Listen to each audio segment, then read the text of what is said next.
SPSCC Economics Professor Khalid Abdalla is here with us today to talk about the new economic scenario brought by the coronavirus.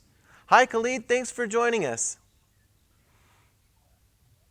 Thank you for having me. So, how has your routine changed lately?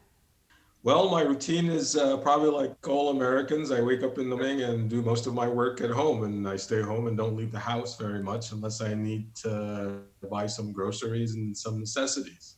So, in that sense, we're all in jail, I guess, Right. as you might say. Yeah. Yeah. So it's definitely different in that sense that we're also missing a lot of um, contact with Hmm. other people that we normally had before. And so, other than texting and calling people that I normally interacted with, pretty much it's all I do. But it's just definitely missing the human contact aspect of it, and it's difficult because you have no contact with friends and you have no contact with family as well. So I mean, since this whole thing started, I haven't seen my father. I haven't talked or I haven't seen my sisters or anything like that. So it's been tough, but it's doable. It's all for the best at some point, right? Yeah, it's amazing how hard that is, isn't it?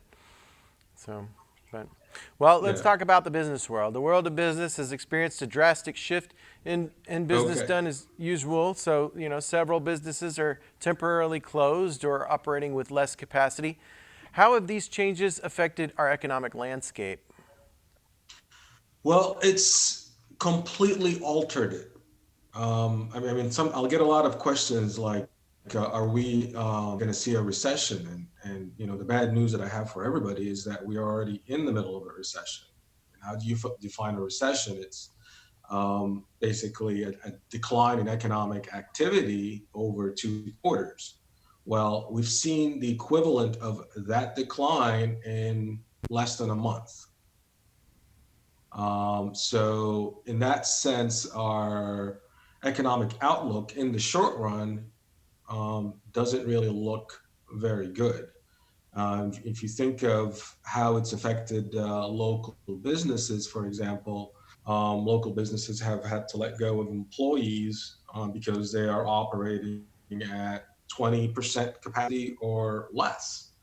And so um, all those employees and business owners have lost significant income streams, which means that they can spend less money in the economy, which means that everyone is impacted in one way or another. I looked at the retail sales today; they just came out today, and it was down. They were down 10%, which is an incredibly large number considering this economy is a consumer-based economy. The average American, in a typical year, we consume about 75% of our income. So it's going to have long-term repercussions, and it's going to hit all industries. Seems like we're just buying what we really need at the moment. So in that sense, um, it's going to cause a lot of pain economically to all of our local businesses. Now we're lucky somewhat in Thurston County is that we have a large government presence. There's a large, obviously, state government presence and also a large federal government presence. The base is fairly close by, and a lot of contractors and soldiers live in the area, and so we will be lucky in that it will mitigate some of the impact. Right, they'll still have money and So an income. Thurston County will probably do a lot better. Well, those people that work for those state Yeah. agencies will continue to behave kind of normally, but it seems like everybody has shrunk back because they're just not sure But at any rate, those government dollars will mitigate some of the damage that was done that other counties can't depend on. Well, how can the common citizen navigate more safely in this new economic order? Okay, okay, that's an interesting question because I just don't think there's any more common. Yeah. Everything is uncommon, so it's it's a totally unfamiliar world.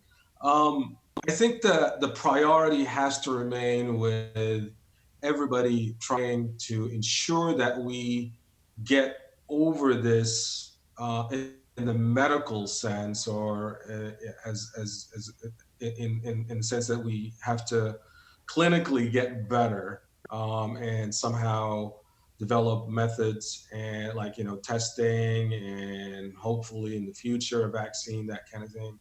um, but the point is that for us to have an economic recovery, we have to just do better in that sense, fairly quickly, if that's possible at all.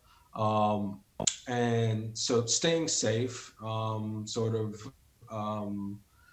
dealing with, like, the emotional tolls that isolation does as best as we can, and trying to really just kill the virus pretty much, so that we can return to some sense of normalcy. I mean, the faster we can do that, the quicker that we can get to some sense of normalcy. I don't think that it's going to be normal in the sense that we knew, and we're not going to be able to return fairly quickly, um, to what we knew before.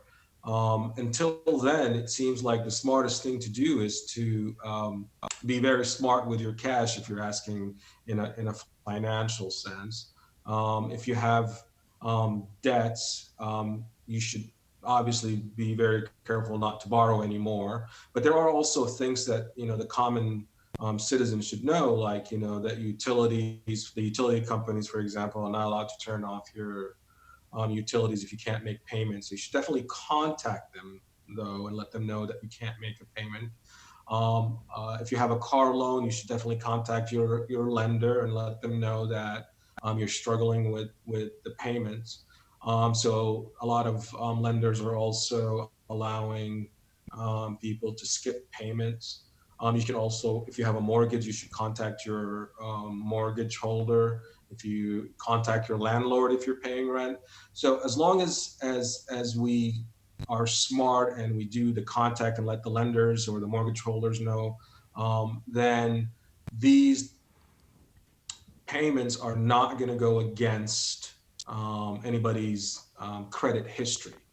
And that would be the smart way of doing it. I mean, if you just forego the payment, they're going to say missed the payment, it'll go on the credit history, and then it'll make it more difficult for people to recover it in the long run. So that would be the smart thing to do financially for the common person.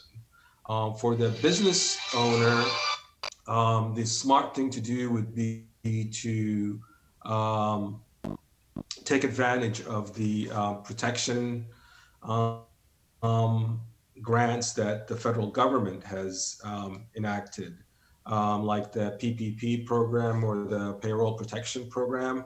And there are also loans available through the Economic Disaster Recovery Plan.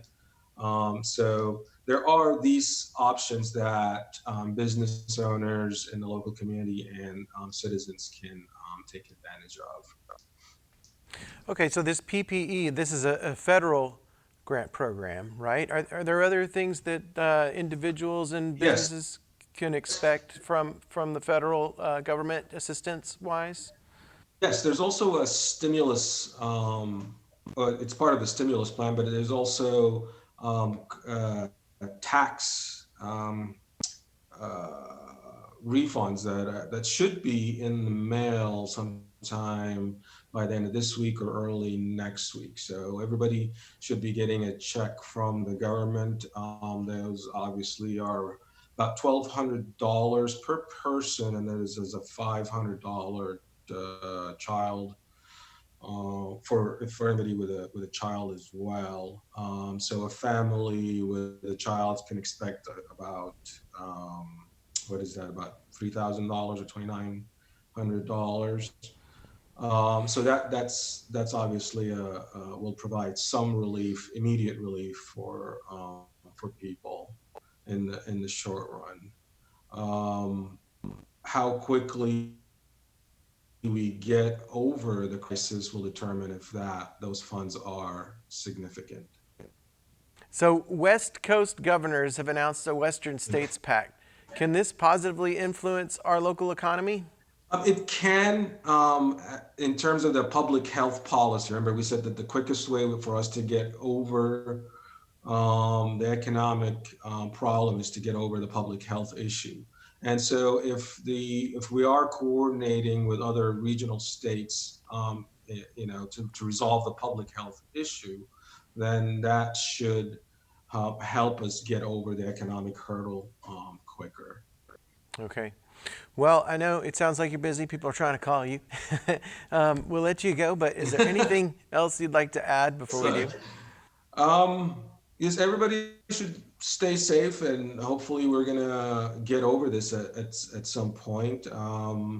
And just be very careful with your expenditure, and don't borrow money that you don't need to borrow. And there's no need for everybody to go out and buy a gun either. It seems that's what a lot of people are doing. You can't really shoot the corona. So stay home, stay healthy, and don't borrow money. So remember, negotiate your debts by communicating with your payees. And if you're operating a small business, look into the Paycheck Protection Program at the U.S. Small Business Administration website, sba.gov. That's all we have for you today. Tune in next time for more updates. Again, if you have any questions or suggestions for something we should cover, send an email to rkam@tcmedia.org. Stay home, stay updated with Thurston Community Media, and stay safe, Thurston County.